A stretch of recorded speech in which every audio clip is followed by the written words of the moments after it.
sans plus tarder, je vais inviter le serviteur de Dieu à la Norwich. Je ne vais pas faire le commentaire. Il connaît mieux son histoire, comment ça a commencé. Et qu'est-ce qu'il a eu dans ce qu'il a fait. Et qu'est-ce que Dieu a fait pour lui. Je veux que vous soyez attentifs. Donnons-lui le temps qu'il faut. Il soit en mesure de nous parler. Qui témoigne parce que la parole de Dieu, c'est bon de la lisant. Mais nombreux ne comprennent pas. Pourquoi Saul il tue les chrétiens et puis celui-là il devient un apôtre? Ça dépasse l'entendement. On ne l'a pas vu. Mais Allah est là avec nous. Il peut nous parler qu'est-ce que Dieu a fait pour lui. Qu'est-ce qu'il était hier. Et de ceux qui croient ces choses, c'est encore bon. Il y a ceux quand même qui viennent à l'église, mais croient encore à ces choses. À la magie noire, à la magie blanche, je croyais qu'on peut trouver une solution, une suite favorable dans ces choses. Je vous dis que nous avons un privilège d'être dans la maison de Dieu. Un privilège d'être sauvé, d'être chrétien. Nous allons écouter ce que Dieu a fait dans la vie de la Norwich. Amen. Ce sont attendez, je vais l'inviter. Oui, voilà. Que Dieu te bénisse.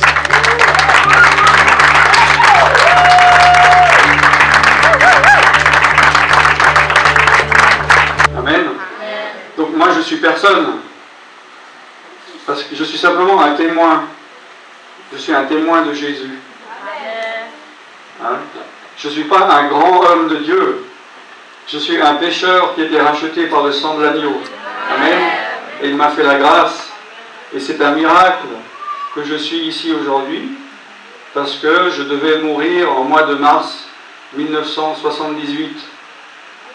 Et c'est pas un médecin qui m'a dit ça. C'est pas un homme, mais c'est Dieu. C'est l'Esprit de Dieu qui m'a montré.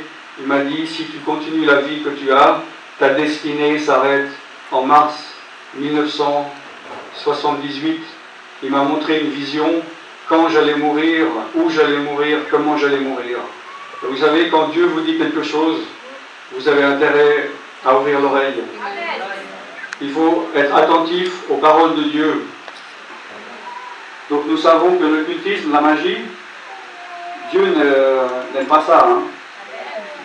Vous êtes tous des chrétiens avertis. Je ne vais pas lire Deutéronome 18. Hein. Tout le monde connaît, non? Tout le monde connaît. 9,14. Hein, tu n'iras pas voir de devins, tu n'iras pas voir d'astrologues, tu n'iras pas voir de ceux qui disent la bonne aventure, etc. Car c'est une abomination aux yeux de Dieu. Et non seulement ceux qui pratiquent ces choses, mais ceux qui vont les voir. Parce que souvent des gens disent, oui, mais moi je ne suis pas devin, mais je vais simplement voir un devin. Mais aux yeux de Dieu, c'est pareil. Et il est dit aussi, dans 1 Samuel 15, 23, que la désobéissance c'est pareil, est aussi mauvais que l'occultisme ou que la divination, et que la résistance ne l'est pas moins que l'idolâtrie. Et vous pouvez vous dire, moi j'ai jamais fait d'occultisme, mais si vous avez déjà désobéi à Dieu, si vous avez résisté à Dieu, vous ne valez pas mieux qu'une personne qui pratique l'occultisme, puisque nous sommes tous pécheurs, nous sommes tous dans le même lieu de perdition. Quand nous sommes nés, nous étions séparés de Dieu. Amen.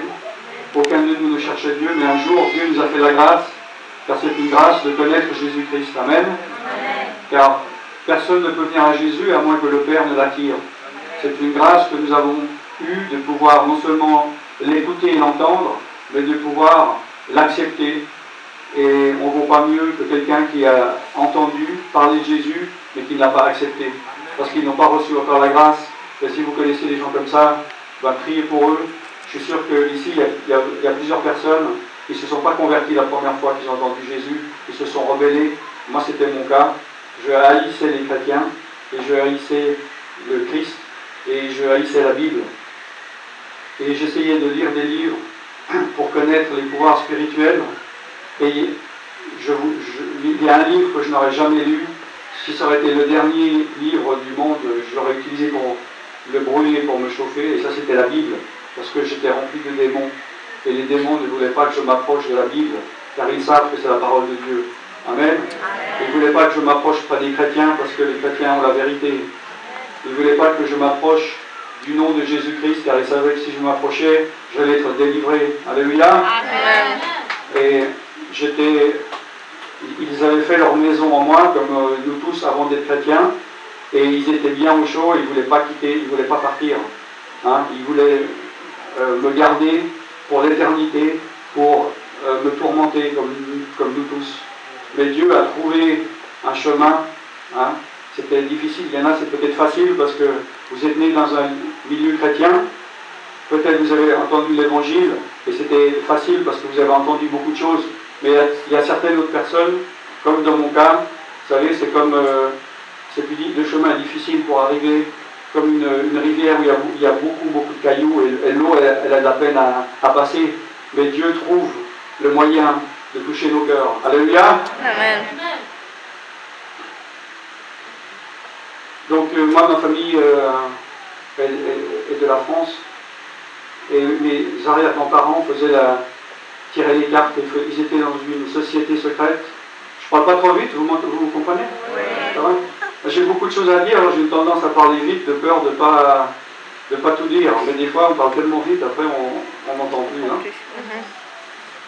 Donc ils étaient dans la société secrète et ils ont jeté des sorts sur 3 générations.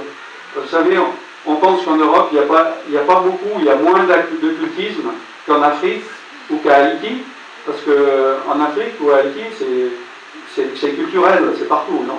Et on connaît la maison du sorcier, du marabout, il est ici, il est là. Tandis qu'en Europe, on ne voit rien du tout et on se dit rien. Mais en fait, il n'y en a pas moins qu'en Afrique. Parce qu'il ne faut pas oublier qu'au Moyen-Âge, l'Église catholique a persécuté les sorcières. Il y a eu une grande recherche de sorcières et ils les brûlaient vifs. Toute personne qui faisait des incantations de l'occultisme. Alors, toutes les personnes ont dit, moi je ne fais plus ça, je ne fais pas ça, et ils ont commencé à faire en cachette.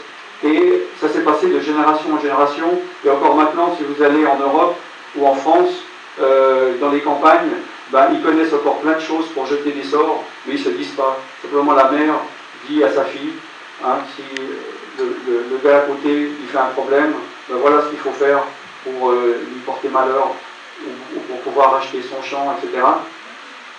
Et il y a beaucoup de gens, ils ne savent pas que ça se passe, mais ça se passe parce que le monde entier, comme la Bible dit, est sous la puissance du malin. Hein? Ce n'est pas dit seulement l'Afrique, ce n'est pas dit seulement Haïti. Le monde entier est sous la puissance du malin. Oui. Et donc, ma grand-mère avait le don, la capacité, vous savez, de lire les cartes, de tourner, puis elle pouvait dire des choses, elle pouvait connaître des choses. Et ma grand-mère, elle n'avait pas ce don, mais elle a vu toute son enfance sa mère tirer les cartes, puis elle voyait qu'elle disait souvent les mêmes choses, vous savez, comme tu vas partir en voyage, ou bien tu vas recevoir de l'argent. Oui, alors elle faisait aussi, elle faisait ça, mais elle n'avait pas la capacité. Ma mère, par contre, elle n'a pas eu de pratique occulte, parce que, en fait, quand elle avait 18 ans, elle était dans une fête foraine. Vous savez ce que c'est, une fête foraine? Une foire, vous dites ici au Canada, où il y a une roue, où il y a des montagnes russes, où il y a des... Vous savez? Comment? La ronde. Bon, elle aurait été dans une ronde pour s'amuser à 18 ans. Et puis, elle a vu une petite caravane exotique avec une voyante, vous savez, avec une boule de cristal roumaine. Elle s'est dit, c'est comme si elle allait jouer un jeu. Donc, elle était, et puis la personne lui a dit, tu vas mourir à 35 ans. Et ça, cette phrase l'a terrifiée. Hein? Pour elle, c'était plus un jeu, et elle a eu peur, et elle a gardé cette peur toute sa vie. Et elle n'a plus été voir aucun voyant, rien du tout, parce que ça l'a terrorisée. Et à l'âge de 35 ans, on n'avait parlé à personne parce qu'elle avait peur qu'on se moque d'elle, parce que sa peur était injustifiée. Et elle est venue me dire 2 fois à l'âge de 35 ans, elle m'a expliqué cette histoire, c'est pour ça que je la connais, et elle m'a dit j'ai peur. Et moi je ne savais rien, je lui ai dit mais il va rien t'arriver. Et toute son année de 35 ans, elle a eu peur. Heureusement, elle a eu ses 36 ans, mais 2 mois après, elle est morte. Donc la voyante ne s'est pas trompée de beaucoup, mais vous voyez, elle était gardée sous l'emprise du diable, et la crainte l'a gardée. Et malheureusement, elle ne connaissait pas Jésus-Christ, donc elle n'a pas su comment s'en délivrer. Mais si elle aurait connu, elle ne serait pas morte. Amen. Amen. Car la Bible dit que Dieu rajoute des jours à votre vie. Moi, je devais mourir en mars 78. On est en 2009, ça fait il y a 31 ans. Et je suis toujours là. Je ne sais pas ce que je fais là. Je devrais être de la poussière. Hein? Parce qu'on sait que quand on meurt, tous ici, on va mourir et on va devenir de la poussière. Vous voyez? Et pour l'instant, vous voyez, j'ai encore de la vie. Et la Bible dit, ce ne sont pas les morts qui rendent gloire à Dieu. Amen. Donc il faut profiter que nous sommes vivants, que nous avons de la force pour témoigner de Jésus, car c'est la première chose que nous devons faire. Nous avons été sauvés, nous avons reçu la puissance de Dieu. Et dans Actes 1:8, vous pouvez voir, Jésus a dit, allez à Jérusalem, vous recevrez une puissance. Et qu'est-ce qu'il a dit après? Il n'a pas dit, vous recevrez une puissance et vous chanterez et vous danserez. Ou bien vous allez recevoir une puissance et vous allez me louer toute votre vie. Il a dit, vous recevrez une puissance et vous serez mes témoins. À Jérusalem et jusqu'au bout de la terre. Amen. Nous sommes tous des témoins. Comme vous avez parlé de pasteurs, de disciples. Hein? Nous sommes des disciples. Un chrétien qui n'est pas un disciple, c'est pas un chrétien. Il n'y a pas de... Vous savez, parce que nous sommes en guerre, il y a une guerre spirituelle. Et quand il y a une guerre, eh ben, d'abord ils vont prendre les jeunes en pleine forme, mais si eux ils sont tués, ben, ils vont prendre après les vieillards, les jeunes, même les femmes. Et tout le monde est utile et il doit être utile. Et dans une guerre, il faut participer. Amen. Sinon, nous sommes en collaboration avec l'ennemi. Si nous sommes passifs, il est dit, réveille-toi et Christ t'éclairera. Et qu'il faut travailler tant qu'il fait jour. Amen. Parce que va venir le temps où il fera trop noir, on ne pourra plus travailler. Le temps est proche, le temps s'accélère. Hein? Ce n'est pas une parole que je jette dans l'air. Déjà, il y a 2000 ans, dans la Bible, il disait, le temps est court, mais maintenant il y a une accélération des choses, et il faut obéir à Dieu, il faut se consacrer à Dieu et faire ce qu'il nous demande, parce que le temps se raccourcit, on va arriver à un instant, à un moment où vous n'aurez plus le temps de faire ce que Dieu vous demande de faire dans la préparation, parce que le temps sera trop court. Et vous diriez, si j'avais su, mais vous avez su, vous avez entendu, mais vous n'avez pas pris au sérieux les paroles de l'Éternel. Amen. C'est comme les 10 vierges folles. Et les 5, elles n'étaient pas prêtes, mais elles voulaient rencontrer l'époux. Elles sont venues, elles avaient même de l'huile, elles avaient même un objet pour mettre l'huile. Et elles attendaient. Et quand l'époux est venu, ils ont vu qu'il n'avait pas assez d'huile, eh ben, ils voulaient toujours, ils avaient toujours la volonté, ils ont couru pour aller en acheter. Et ils sont revenus, c'était trop tard. Alors il faut, lorsqu'on a le temps, et on a le temps, faire ce que Dieu nous demande de faire et ne pas prendre sa patience à la légère. Car il nous donne du temps pour que nous nous repentions. Et la repentance de Dieu, c'est une repentance dont on ne regrette pas. Parce que la repentance, la tristesse du monde, je vais vous dire, là je me mélange. Je vais vous dire le verset. Vous connaissez le verset par cœur? Voilà. La tristesse selon Dieu, on va voir 2 Corinthiens 7:10. Quelqu'un peut lire? Parce que là j'ai ma Bible en anglais. Comme ça, il vaut mieux dire la parole de Dieu, hein, pas mélanger avec des pensées humaines. Hein. Ah ouais, d'accord. Hein. 2 Corinthiens 7:10.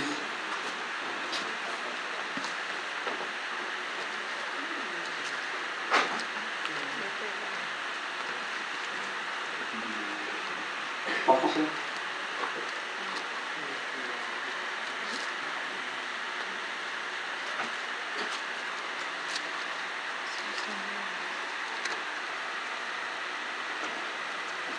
Quelqu'un peut lire en français?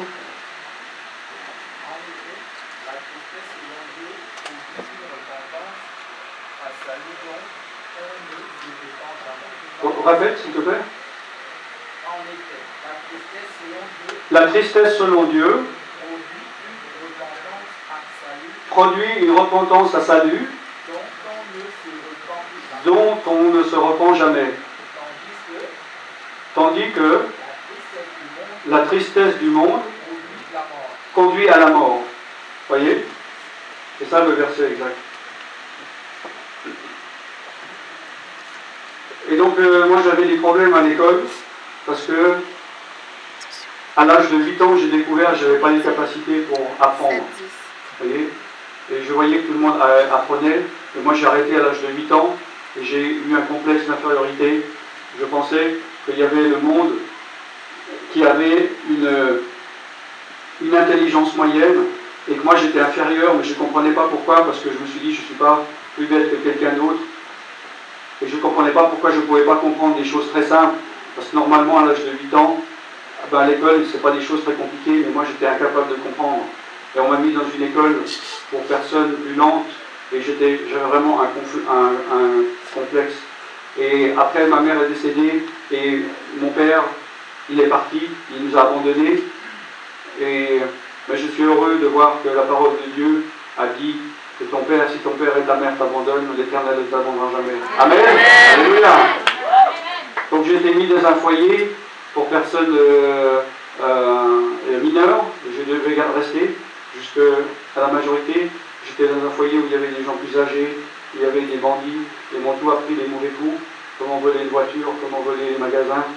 Je me suis mis à me droguer, je faisais du trafic, j'ai été arrêté par la police, je haïssais la police, c'était mes ennemis, j'ai tatoué mort aux flics. Vous connaissez le flic, mort aux flics ici? Mort à la police, c'était mes ennemis. Mais j'ai remarqué que toutes les personnes qui avaient affaire avec la police, un jour ou l'autre, ils finissaient en prison. Et moi, je me suis dit, c'est pas malin. Donc j'étais très prudent dans ce que j'ai fait. Et je me suis dit, il faut faire très attention, parce qu'il n'y a personne qui fait des crimes sans qu'il se retrouve en prison. Et un jour, quand j'étais adolescent, peut-être 16 ans, j'étais avec des amis, on ne savait pas quoi faire, et j'ai vu un jeu de cartes à jouer, et je me suis dit, pour rigoler, je vais leur faire croire que je suis devin. Je vais lui dire la même chose que ma grand-mère faisait quand j'étais petit. Hein. Elle dit n'importe quelle phrase générale, comme tu vas partir en voyage, tu vas recevoir de l'argent, un héritage, etc. Mais quand j'ai tourné la carte, en fait, j'ai eu un flash, hein, une révélation, puis je voyais les choses sur sa famille. Je voyais le nombre de personnes, j'ai décrit des personnes, des choses que je ne pouvais pas savoir, je ne savais pas qui était cette personne. Et la personne était vraiment stupéfaite. Et elle m'a dit, mais d'où est-ce que tu as ça? Pourquoi est-ce que tu n'as pas dit avant? Et moi, je n'avais aucune idée, je ne comprenais pas. Hein? Parce qu'en fait, j'avais l'esprit de divination qui s'est transmis de génération en génération, n'est-ce pas? Mais moi, je ne le savais pas. Il y a des gens, ils ont cet esprit. Il y a des personnes, j'ai entendu des témoignages, ils ont découvert à l'âge de 40 ans. Il y a des gens qui vont peut-être jamais le pratiquer, comme par exemple dans le cas de ma mère qui ne l'a pas pratiqué parce qu'elle avait peur des choses spirituelles, tu vois. Et donc moi j'ai découvert que j'avais ce don et j'étais fasciné parce que les gens étaient fascinés sur moi. Et comme j'avais le complexe d'infériorité, je me suis dit, enfin j'ai trouvé quelque chose, je suis meilleur que les autres. Je voulais explorer le domaine spirituel et savoir s'il y avait encore jusqu'où je pouvais aller. C'est peut-être, je ne sais pas, comme vous avez dit, bon ben, je suis fort à l'école, puis vous allez au collège ou à l'université, vous voulez aller voir jusqu'où vous pouvez aller, vous voyez. Ben, moi c'était pareil, mais c'était au niveau spirituel. Mais moi je ne connaissais rien du tout. Je ne connaissais rien du tout.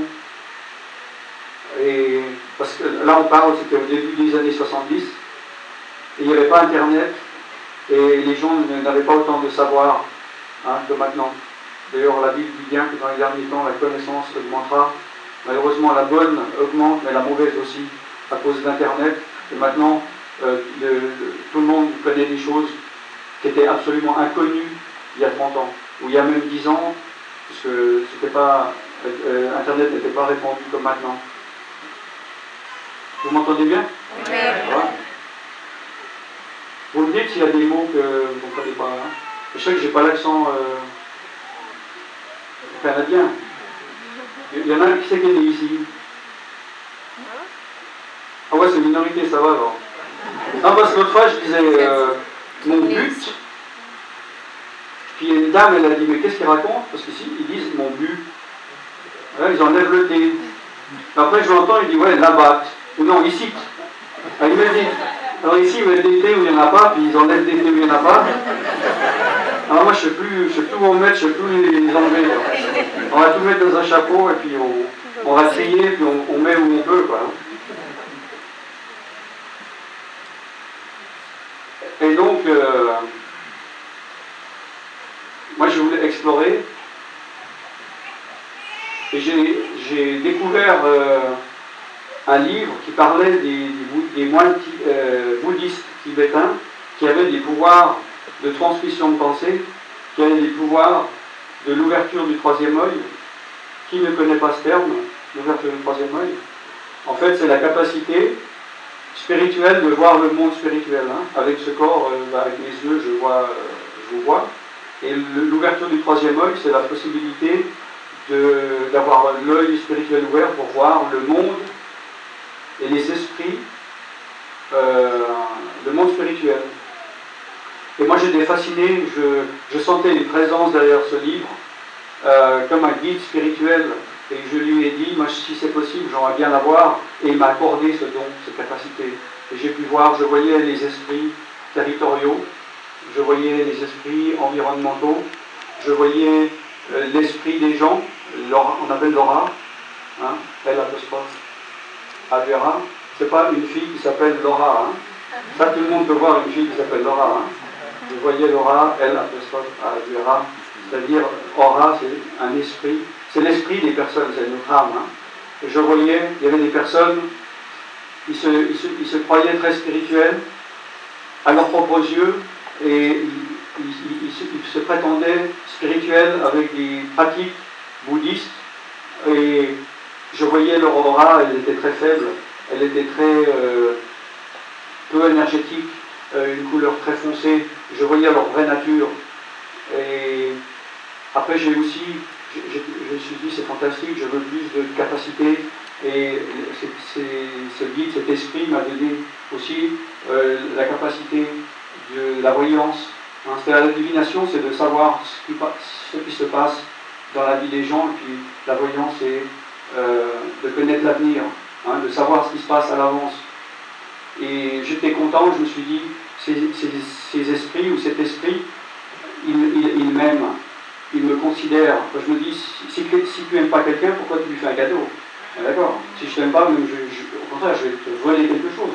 Et là, je me dis, pourquoi est-ce qu'il me donnerait ces bonnes choses? Parce qu'à l'époque, je pensais que c'était des bonnes choses.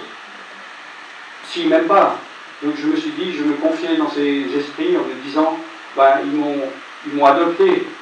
J'ai pas de famille, mais j'ai des esprits qui me donnent de bonnes choses. Donc je veux persévérer. Et c'est pour ça qu'un jour, un esprit nouveau, encore plus puissant que les autres, est venu vers moi. Et il m'a dit, si tu veux, je peux te donner le pouvoir de tuer les gens à distance. C'est la magie noire. Jeter des sorts sans être forcément dans le même lieu que la personne, mais en tout cas sans le toucher. Et moi je me suis dit, c'était fantastique, parce que je voyais tous ces gens qui faisaient des crimes, et qu'il pouvait y avoir des preuves, et qu'ils allaient finir en prison. Et là je me suis dit, je vais pouvoir tuer des gens, ni vu ni connu, personne ne peut savoir, personne ne peut arriver à moi. Et peut-être que vous auriez dit, non, là quand même pas, c'est pas le même genre de choses, c'est pas bien de tuer des gens, mais moi j'étais aveuglé par le pouvoir, vous voyez, j'en voulais de plus en plus, et quand vous avez des esprits mauvais en vous, vous perdez la miséricorde, vous comprenez? Et j'ai dit oui, bien sûr. Alors il m'a expliqué, et j'ai tué des gens. Le premier, j'étais à son enterrement, je voulais voir vraiment qu'il était vraiment mort, j'ai jeté mon sort, et j'ai appris 3 jours après, à l'heure exacte où j'ai jeté le sort, il est mort. Ensuite j'ai jeté des sorts, aussi une personne, elle est morte devant moi, se vider de son sang. Et moi j'ai attendu qu'elle se vide, et j'avais absolument aucune émotion. C'est comme si une bouteille d'eau se vide, parce que les esprits sans merci, sans compassion, ils sont en nous. C'est pour ça que les gens peuvent tuer des gens sans avoir aucune émotion. C'est les esprits en eux qui les habitent, qui font ça, n'est-ce pas? Et là, j'avais entendu, à cette période, j'avais entendu parler de Jésus. J'avais entendu parler de Jésus. Vous ennuyez? Non, ça va? Sinon, on s'arrête là. Hein? Non, je continue là. concentré. Ouais, ça va. Et une fois, donc un samedi, normalement j'allais dans un endroit, c'était une grande salle polyvalente. Vous savez ce que c'est une salle polyvalente? C'est une grande salle qui loue, il peut faire des concerts ou des choses. Une immense salle, normalement je crois qu'il y a 600-700 places. Puis il y avait de la musique normalement, mais là je suis arrivé, puis j'avais dû me tromper de samedi, mais il y avait une personne âgée, un homme avec les cheveux blancs, qui était comme ça, voilà, il était sur une estrade avec ça, c'est ça. La porte elle était là, donc moi je l'ai vu. Puis il parlait, puis comme je suis arrivé en arrière, il y avait à peu près 2 rangées comme ça, une vingtaine, trentaine de places ici. Puis de ce côté-là, il y avait que des femmes très âgées habillées en noir avec les cheveux blancs. Puis là, ce côté, c'était vide, il y avait une ou deux personnes. Puis quand j'ai ouvert ça, je ne comprenais pas, il était habillé comme un curé, vous savez, avec des choses blanches là. Alors quand j'ai vu ça, je me suis dit, je vais partir, mais il s'est arrêté de parler, puis il a dit, bienvenue, je vous attendais. Alors évidemment, tout le monde s'est tourné. Si vraiment moi je parle, tout d'un coup, je dis bonjour à quelqu'un, vous allez vous retourner, vous voyez, pour voir qui est là. Et peut-être cette phrase, cette formule, vous l'utilisez ici au Québec, non? Dire bienvenue, je vous attendais, c'est une formule de politesse. Mais moi, dans le monde dans lequel j'étais, j'ai cru en fait que c'était un marabout. Parce que quand il m'a dit bonjour, je vous attendais, je pensais qu'il savait que j'allais venir. Vous comprenez? Donc un esprit lui avait montré la vision que je marchais le long de la rue, et il savait que j'allais venir. Donc moi j'étais terrorisé quand il m'a dit ça. Je me suis dit, c'est un marabout, et puis ces femmes en noir, c'est des sorcières. Donc je me suis dit, je suis tombé dans une réunion de sorcières, et le problème dans ces choses spirituelles de la magie, c'est une question de pouvoir. C'est comme, vous savez, les gangs dans la rue, c'est pareil. Hein. S'il y a un gros gars baraté comme ça, et il rencontre un petit comme ça, mais il sait que lui fait partie d'un gang qui est plus fort que lui, il va le laisser tranquille. Vous voyez ce que je veux dire? Parce qu'il sait que s'il le touche, il y a tout le gang qui va lui tomber dessus. Et spirituellement, c'est pareil, c'est une question de puissance, de savoir quel esprit est plus puissant que quel autre esprit. Et là, je ne savais pas, et j'avais peur qu'il soit plus puissant que moi. Et donc, j'étais terrorisé. Vous voyez comme les esprits, ça trouble l'esprit. Et en plus, donc c'était rempli de sorcières. Moi, j'avais peur. Donc, je suis rentré, puis je me suis assis, et il parlait, il avait une Bible comme ça, une grosse Bible dans la main. C'était une grosse Bible, il était plus spirituel que moi. Hein. Il parlait, mais je ne comprenais rien parce qu'il utilisait des mots bibliques, malheureusement. Et moi, je ne connaissais rien à tout ça. Et j'attendais, je lui ai dit, je veux partir d'ici sans problème. Parce que les femmes, là, les sorcières, elles me regardaient. Et moi, j'avais peur. Puis à un moment donné, il a arrêté de parler, je pensais que c'était la fin, mais il a dit, on va commencer un film. Et c'était un film, c'était La Croix et le Poignard. Vous connaissez? C'est un vieux film, vieux, dans les années 70, 60, de Nicky Cruz. Vous n'avez jamais entendu parler de lui? C'était un chef de gang à New York, et qui s'est converti. Et ils ont fait un film de cinéma, et il faisait en fait de l'évangélisation. Mais moi, je n'avais rien compris, je ne savais pas ce que c'était. Et j'ai regardé le film, j'étais content, parce que justement, ce chef de gang, il se moquait d'un curé ou d'un pasteur, il tapait dessus, il crachait dessus. Moi, je me suis dit, c'est bien, parce qu'il se moque de Jésus, vous voyez, il se moque des chrétiens. Mais en fait, je n'avais pas compris qu'en fait, c'était des chrétiens qui s'étaient réunis pour une réunion d'évangélisation, vous voyez. Alors, moi, j'étais troublé dans mon esprit, et quand j'ai pu partir, je suis parti en courant, et je me suis dit, je ne vais plus jamais revenir. Même en partant, il y a 2 vieilles femmes, elles m'ont dit, tenez, je buvais du thé, et j'avais peur qu'elles m'empoisonnent. Vous voyez, j'étais complètement parano à cause de ces esprits en moi, et je ne suis plus jamais retourné. Ce n'était pas mon moment. Comme j'ai dit, peut-être qu'il y a des fois des personnes, ils entendent plusieurs fois l'évangile, et ce n'est pas le moment, et là, ce n'était pas mon moment. Je n'avais absolument rien compris de qui étaient ces personnes. Et donc, au bout d'un moment, quand je jetais ces sorts, j'étais content et je voulais savoir si je pouvais encore en avoir plus. Et j'étais persuadé que ces esprits étaient de bons esprits qui me voulaient du bien. Mais à un moment donné, quand j'ai jeté le sort, le démon, mais m'a possédé, est rentré en moi et m'a tourmenté. Parce que ce que je ne savais pas, c'est qu'en acceptant ces cadeaux, entre guillemets, ben, il avait la main mise sur moi, il avait des droits sur moi. Et c'est pour ça que c'est important de connaître les lois spirituelles, parce que l'on connaisse les lois ou pas, eh ben, on doit en subir les conséquences. Si je ne connais pas la loi de la gravité, la gravitation, et que je vais en haut de l'immeuble et que je saute, je vais tomber. Oui, que je la connaisse ou que je ne la connaisse pas. Et spirituellement, c'est pareil, qu'on connaisse les lois spirituelles ou pas, on va y être soumis. Mais là, c'était trop tard.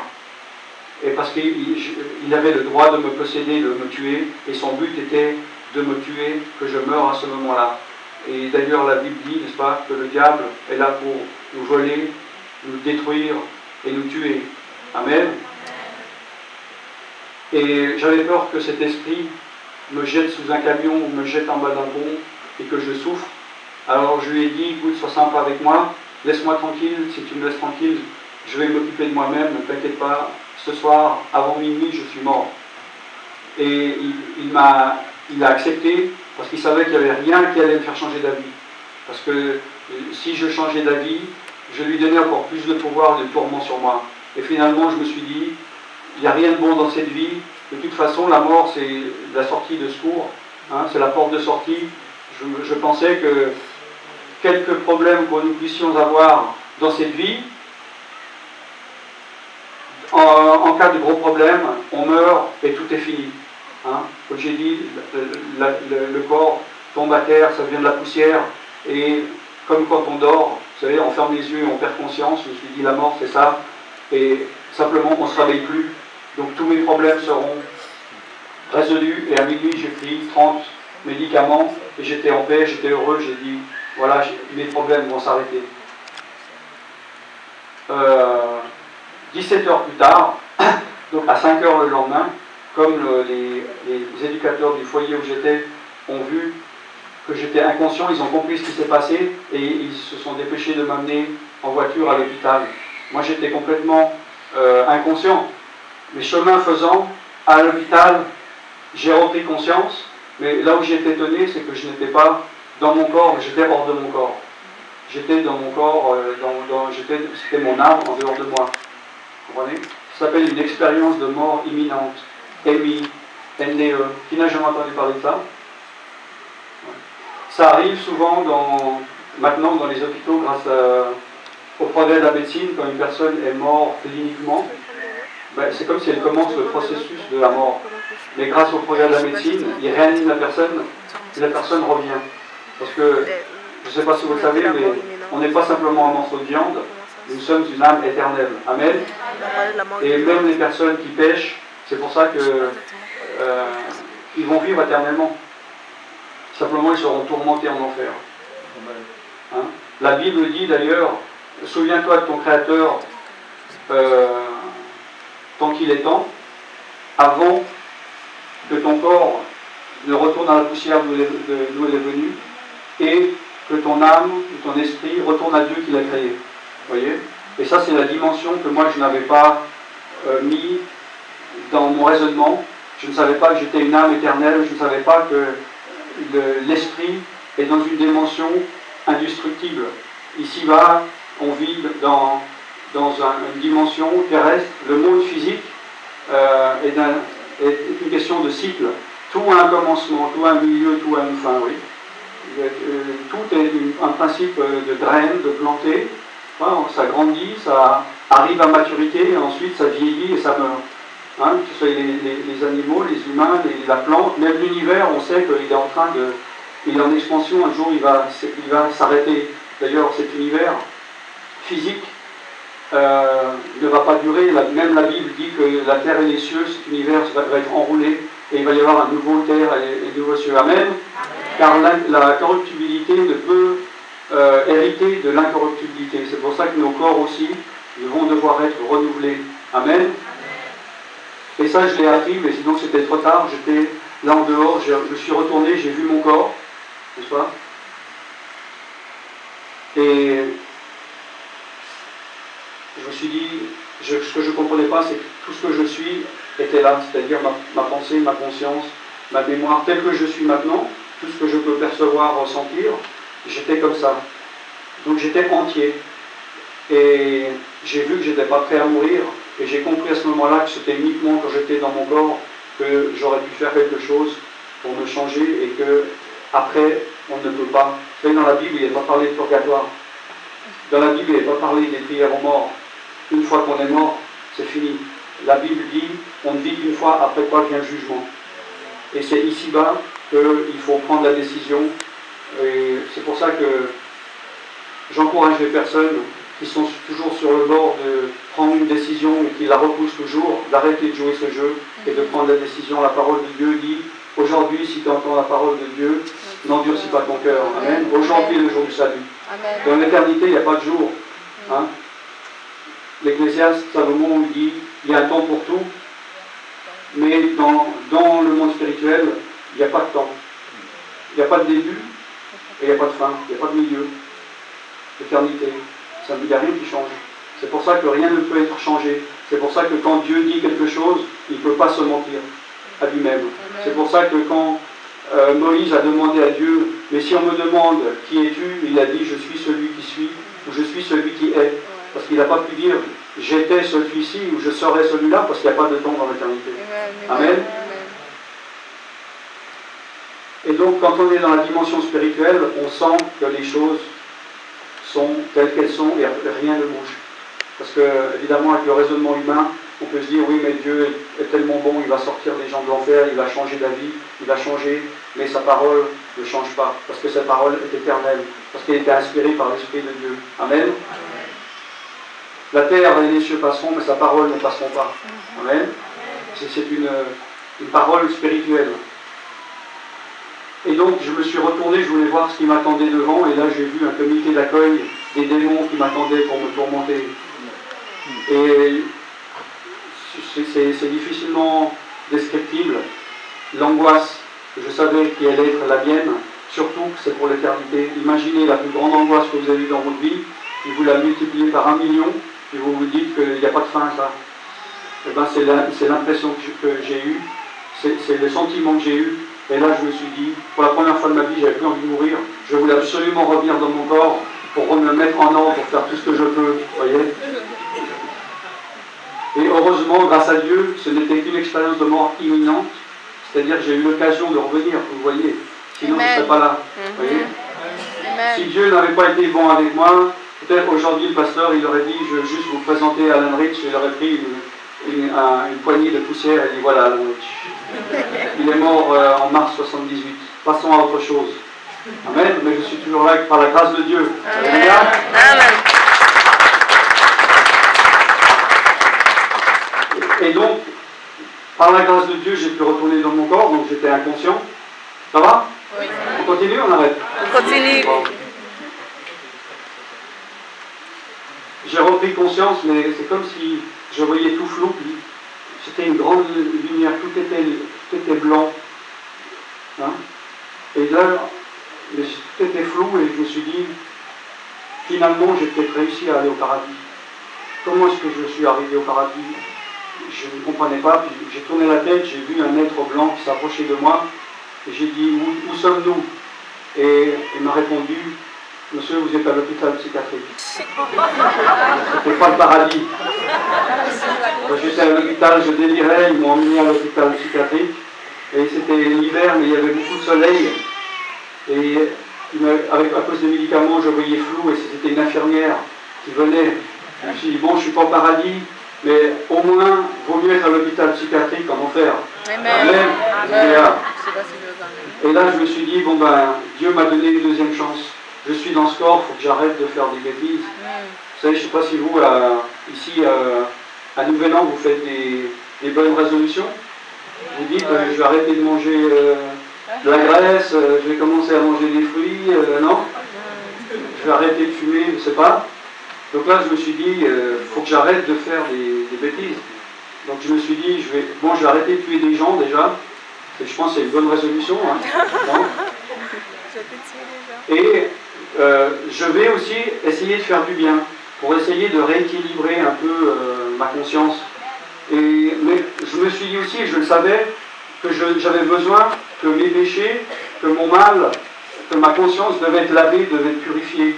Je devais me laver de tous les actes que j'avais faits, mais je ne savais pas comment faire. Parce que je n'avais pas entendu parler de Jésus, ni du sang de Jésus qui lavait les péchés. Amen. Amen. Et donc je me suis dit, la seule chose que je connaisse pour me purifier et me laver, c'était le yoga et la méditation. Alors j'avais espéré qu'en méditant que des bonnes pensées, qu'en m'approchant de ce que je croyais être des êtres de lumière spirituelle, eh bien j'allais pouvoir me laver, me purifier. Mais n'est-ce pas, il est dit dans la parole de Dieu que même le diable se déguise en ange de lumière. Il ne faut pas croire, parce qu'un esprit peut être bon, donner des bons conseils, mais quelqu'un dit voilà, va voir ton ange gardien, il te veut du bien. Si ce n'est pas inspiré par l'Esprit de Dieu, n'y allez pas. C'est le diable qui est déguisé, qui essaye de vous séduire. Amen. Amen.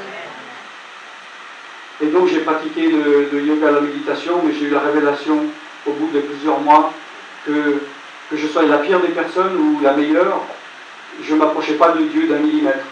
Je ne pouvais pas être justifié. Je me suis dit, mais alors à quoi ça sert? Qu'est-ce que c'est? C'est comme si on est dans la vie et on ne peut rien faire. Qu'on fasse du bien ou du mal, c'est comme si j'étais destiné à aller en enfer. Et je ne savais plus quoi faire. Et là, à ce moment-là, j'avais 18 ans, ou 19 ans, le foyer m'a dit, bon maintenant tu es majeur, il faut que tu partes. Et ils m'ont donné une petite chambre, ils ont payé pour un mois. Et je m'étais dit à la fin du mois, je ne sais pas ce que je vais faire. C'était le début de l'hiver. Et je ne savais pas quoi faire, je ne savais pas travailler. Je n'avais pas de métier, je n'avais pas de passé, pas de présent, pas de futur. Je mangeais les petites pommes qui tombent des arbres qu'on donne aux vaches, et très très acides. Je ramassais des choses pour manger. Je me suis dit, c'est pas une vie. Et j'ai commencé à me faire une raison en me disant, bon, bah, finalement, peut-être que ma destinée, c'est de griller en enfer pour toute l'éternité. Et je ne savais plus quoi faire. Je me suis dit, à la fin du mois, je suis mort. Et à ce moment-là, j'ai un ami, il m'a parlé d'une réunion de chrétiens. Et même moi, je lui ai dit, il était excité, il a dit, bien, c'est fantastique. Et moi, j'ai dit, non, qu'est-ce que tu trouves à ces chrétiens? Je n'aimais pas les chrétiens, je les haïssais, j'ai dit, je ne mets pas les pieds dans une église. Et il m'a dit, c'est pas dans une église, il m'a donné plein d'arguments, semaine après semaine, et il m'a tellement cassé les pieds. Je lui ai dit, il a raison. Hein. Je lui ai dit, écoute, alors on va faire ce deal. Il m'a dit, viens, il y a plein de filles, il n'y a que des filles. Ouais, ce genre d'argument. Il m'a dit, il y a deux jolies, j'ai repéré les deux plus jolies. Et puis, tu vas prendre la plus jolie, puis moi je prends celle qui reste. Ça, c'était l'argument final. Et j'ai dit, ok, je vais venir à ta réunion, mais à une condition, tu m'en parles. Je viens une fois, et tu ne me parles plus jamais de ça, de ta vie, je ne mets plus jamais les pieds dans une réunion chrétienne. Il a dit, ok. Et je suis venu, il y avait ces gens, et le prédicateur, un jeune, s'est mis à parler. Je comprenais de nouveau rien, parce qu'il utilisait des mots étranges, comme justification, crucifixion, hein, rédemption, je ne connais pas. Donc je n'écoutais pas, et je regardais mon copain, je disais, bon, quand c'est que ça finit, quand est-ce qu'on part? Je voulais partir le plus vite possible. Mais il y a deux mots que j'entendais, c'est le mot Jésus, c'est le mot croix. J'écoutais pas, mais ces mots revenaient, ces mots m'énervaient. Et à un moment donné, j'ai regardé le prédicateur et j'ai vu son aura. Et son aura était tellement blanche, était tellement puissante, était tellement énergétique et pure, elle était à son maximum, à son paroxysme. Et là, je me suis dit, cet homme, il a la puissance spirituelle ultime. Je ne savais pas ce que c'était, mais j'ai dit, ce qu'il a, je veux qu'il me le transmette. Je me suis dit, pourquoi est-ce qu'il parle avec une Bible dans la main? Parce que pour moi, les chrétiens n'avaient pas de puissance. Les chrétiens, c'était des gens religieux qui n'avaient aucune vie spirituelle. Alors, je me suis dit, il a peut-être une autre doctrine, il a des autres pratiques cachées que je ne connais pas. Alors, j'ai voulu lui parler pour savoir son secret, mais il n'arrêtait pas de me parler de Jésus, de nouveau de la croix. Alors, je voulais absolument qu'il me donne cette puissance, donc je suis revenu la réunion d'après. J'ai dit, il faut que je sois patient, il faut que je supporte ces chrétiens, mais que j'arrive à lui sortir les verres du nez, qui me donne cette puissance, et après je pars d'ici, je ne mets plus jamais les pieds dans un endroit chrétien. Et donc il parlait, et moi je faisais qu'attendre, mais à un moment donné, dans son prêche, dans sa prédication, il a dit, ceux qui veulent recevoir la puissance de Dieu, avancez-vous. Et moi j'ai entendu cette phrase, j'ai couru devant. J'étais le seul. Il devait être étonné, parce que je devais être le dernier qui pensait qu'il allait s'avancer. Hein. Vous savez, si vous m'auriez rencontré il y a 30 ans, vous auriez changé de trottoir, parce que j'étais rempli de démons et je dégageais de mauvaises ondes. Et si vous étiez à côté de moi, vous en faites mal à l'aise, vous sentez qu'il y a quelque chose de... Vous dites, ce gars-là, il ne faut pas rester à côté. Il y a quelque chose de mauvais qui va m'arriver, vous comprenez? Et là, je suis arrivé, et il a dit, ferme les yeux, et tu vas recevoir la puissance de Dieu. Alors, je me suis dit, bon, bah, c'est plus facile que prévu. Il va me donner la puissance, puis je vais partir. Je n'aurai même pas besoin d'entendre la fin du sermon. Mais le problème, c'est comme je vais fermer les yeux, c'est comme si Dieu me montrait l'Esprit de Dieu me montrait que je devais passer par Jésus et par la croix. Et je me suis dit, de nouveau ce Jésus, de nouveau cette croix. L'Esprit me parlait. Je ne savais pas que c'était l'Esprit de Dieu. Mais je savais que c'était un esprit, j'avais l'habitude, je parlais avec les esprits. Et j'ai dit à cet esprit, à l'Esprit de Dieu, j'ai dit non, ton Jésus, j'en veux pas, ta croix, j'en veux pas, enlève-moi ça. Moi, ce que je veux la puissance. Donc, enlève-moi. Pour moi, c'était comme un mur. Vous voyez, Jésus. Et je voulais enlever ce mur pour recevoir la puissance de Dieu. Mais en fait, nous ne pouvons pas atteindre Dieu sans passer par Jésus-Christ. Amen.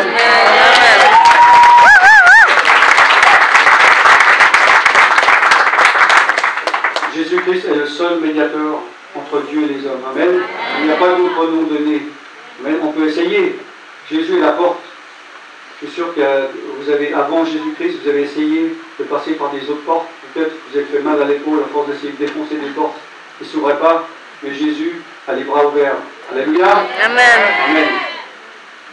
Et c'est là, à ce moment-là, quand j'ai dit non, je ne veux pas de Jésus, que Dieu m'a montré la vision. Il m'a dit, si tu continues la vie que tu mènes, dans 6 mois, tu es mort. Et parce que j'avais fait l'expérience de mort imminente, et je savais que je n'étais pas prêt, eh ben, j'ai accepté Jésus pour me sauver. Vous voyez, Dieu a trouvé un moyen. Vous voyez, la Bible dit d'ailleurs, dans Ézéchiel 18, 31, 32 et 33 à 11, « Pourquoi mourriez-vous ? Dieu n'a pas de plaisir quand le méchant meurt. » Vous voyez ? Mais il désire que le méchant, il se réforme, il se détourne de sa voie, qu'il vive. Amen.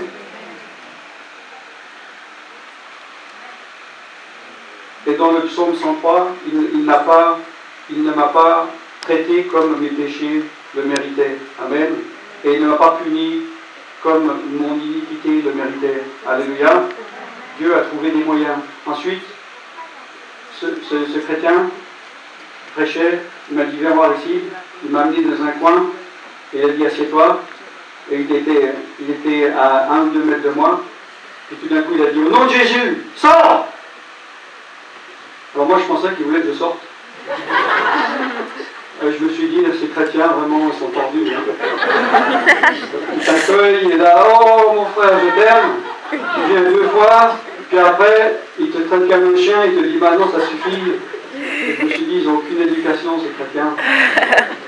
Mais en fait, vous savez à qui il s'adressait. Il s'adressait au diable, il s'adressait au démon en moi. Alléluia. Et il a prié. Et moi, je me suis dit, bon, il est énervé, je vais laisser passer sa crise. Et au bout d'un moment, les démons sont sortis les uns après les autres. Alléluia. Ils n'étaient pas contents, mais ils n'avaient pas le choix. Parce qu'ils devaient obéir au nom de Jésus-Christ. Amen. C'était leur maison, ils étaient heureux, mais Dieu en avait décidé autrement. Et je me suis trouvé tout vide. J'étais d'ailleurs fâché, je me suis dit, pourquoi il a fait ça, de quelle autorité, pourquoi il ne m'a pas demandé avant, s'il m'aurait demandé avant, j'aurais dit non. Moi je suis bien avec mes démons. Mais heureusement qu'il a pris l'autorité sur moi. Amen. Et ensuite il a dit, viens, je vais prier pour toi, tu vas recevoir un autre esprit. Enfin, je me suis dit, ok, un esprit ou un autre, j'ai l'habitude, hein. Et je ne savais pas qu'il parlait de l'Esprit de Dieu. Amen. Et ils ont prié pour moi, j'ai reçu l'Esprit de Dieu. Alléluia. Et grâce à ça, grâce à l'Esprit de Dieu, Dieu a commencé à transformer ma vie, à guérir mon esprit, à guérir mon âme, à guérir mon corps, à m'enseigner. Comme chacun de nous, on sait que Jésus a dit qu'il enverra le Consolateur, alléluia, qui nous conduira dans toute la vérité. Et c'est ce Consolateur, c'est cet esprit-là qui nous a amenés dans la vérité. Amen, dans toute la vérité. On ne se connaît pas, on ne s'est jamais vu, mais pourquoi on est dans le même lieu? c'est l'Esprit de Dieu qui nous a amenés dans les mêmes conclusions, dans la même parole. Amen. Amen. Amen. Alléluia. J'aimerais qu'on puisse juste fermer les yeux, qu'on puisse faire une prière, qu'on puisse se recueillir. Je suis sûr que le Seigneur a parlé dans des cœurs. Si je peux avoir le pianiste, une petite chanson douce. J'aimerais simplement que l'on puisse se mettre devant Dieu, fermer les yeux s'il vous plaît, se recueillir devant Dieu.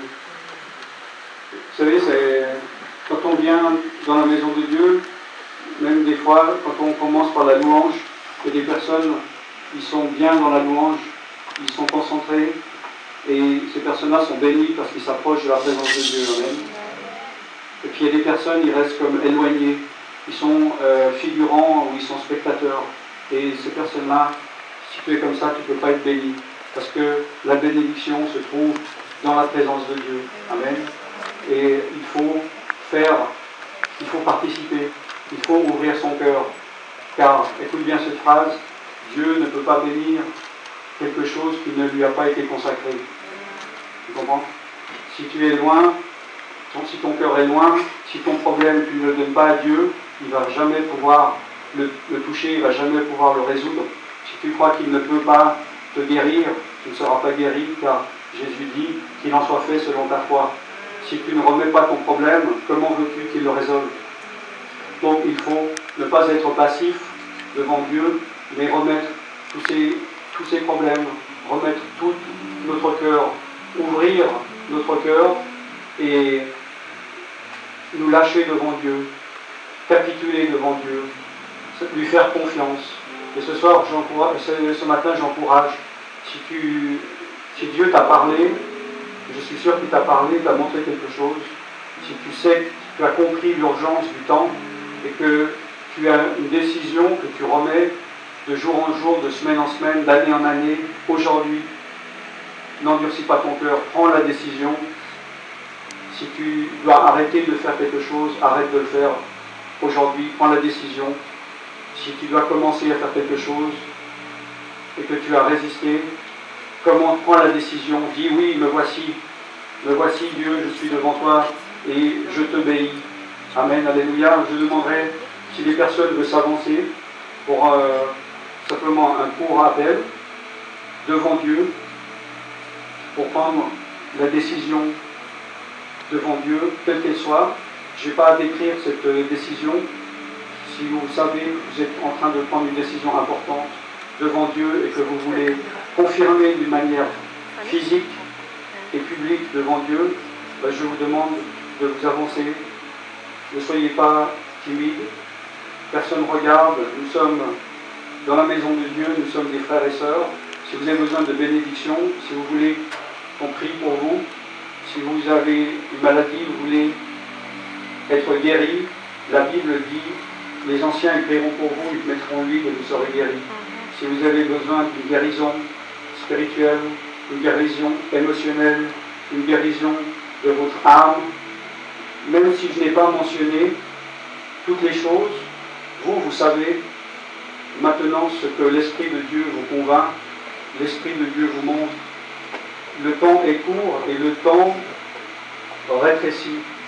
Comme je l'ai dit, c'est l'Esprit de Dieu qui m'a montré, c'est pas la parole d'un homme, mais le temps est court et le temps se rapproche. Et il va venir un temps où nous n'aurons plus le luxe du temps et que vous voudriez faire ce que Dieu vous a montré et que vous n'aurez pas le temps de faire. Donc il ne faut pas jouer avec Dieu, comme je l'ai dit au début. Dieu est patient pour que nous parvenions à la repentance. Mais si Dieu t'a appelé à quelque chose, ne fais pas le fier, parce que si tu ne le fais pas, il trouvera quelqu'un d'autre. Personne n'est indispensable. Si un homme ne fait pas son travail, il va trouver une femme. Si une femme ne fait pas son travail, il va trouver un enfant. Et il peut même utiliser un âne, il peut utiliser des pierres, mais Dieu fera ce qu'il a appelé de faire. Et il est en train de préparer une armée invisible de pierres vivantes. Alors feras-tu partie de ces personnes qui suivent les directions de l'Esprit. Et quand il te dira d'aller à droite, tu iras à droite. Quand il te dira d'aller à gauche, tu iras à gauche. Quand il te dira de parler, tu parleras. Et quand il te dira de te taire, tu te tairas. Si Dieu est le premier dans ton cœur et est le plus grand de tes trésors, tu t'en fiches. Si tu habites au Canada ou en Afrique, tu t'en fiches. Si tu as un bon travail ou un mauvais travail, tu iras là où l'Éternel te demande d'aller parce que il est ton plus grand trésor. Et quoi que tu perdes dans cette terre, ça ne sera pas important à tes yeux parce que tu ne perdras jamais l'amour de Dieu. Alléluia. Et la bénédiction de Dieu. Gloire à Dieu. Alléluia. Merci Seigneur. Les autres peuvent prier. Vous pouvez vous exprimer, pas à haute voix que les autres entendent, mais pour que vous entendiez vous-même, ouvrez votre bouche devant Dieu et dites ce qu'il y a sur votre cœur. Je n'ai pas besoin d'entendre. Je n'ai même pas besoin de vous toucher, c'est Dieu qui vous touche. Alléluia. Et c'est Dieu qui doit entendre ce que vous avez sur votre cœur. Ouvrez la bouche et parlez, ne gardez pas ce qu'il y a dans votre cœur. Le principe de parler, de la confession est très important. La parole de Dieu dit que c'est en confessant du cœur qu'on parvient au salut. Amen. Et il faut confesser. Ouvrez votre bouche et parlez à Dieu. Demandez-lui pardon si vous devez lui demander pardon. Faites une promesse si vous voulez faire une promesse. Mais ouvrez votre bouche devant Dieu. C'est entre vous et Dieu. Et ne prenez pas cette décision simplement pour un matin. Une décision, ça se prend et ça se reprend chaque jour, chaque fois que la situation le demande. Ton amour, ta puissance, ta présence dans ma vie, ton amour Jésus, ton amour, ta puissance, ta présence dans ma vie, ton amour Jésus, ton amour, ta puissance, ta présence dans ma vie. Gloire à toi, Seigneur. Père, nous te remercions pour cette parole, pour ce témoignage, Seigneur Dieu, que tu nous as livré ce matin pour nous édifier, pour nous amener à comprendre la puissance des ténèbres et la puissance divine. Père, merci pour ce témoignage. Enseigne-nous, ô Dieu, à marcher dans la sagesse et le temps que tu nous donnes. De te donner révérence, gloire et honneur pour chaque instant que tu nous donnes de vivre dans ce monde. Merci, mon Dieu, pour ton serviteur que tu as puissamment utilisé pour livrer ce témoignage. Père, nous prions que tu le bénisses et que tu le rendes au-delà du temps qu'il nous a donné, Seigneur, ce matin, d'être déplacé, de venir au Dieu à nous pour nous parler de la puissance de ton royaume. Merci, Seigneur Dieu. Sois élevé, sois glorifié. Et couvre chacun ici, Père, par le sang de Jésus. Qu'aucun esprit, Père, ne soit transféré ni communiqué dans le nom de Jésus. Mais par le sang de Jésus, Père, tu gardes et protèges tes enfants maintenant. Que chaque cœur soit tourné maintenant vers toi. Comme Seigneur Père, tu l'as déclaré ce matin, si vous entendez ma voix, n'endurcissez pas vos cœurs.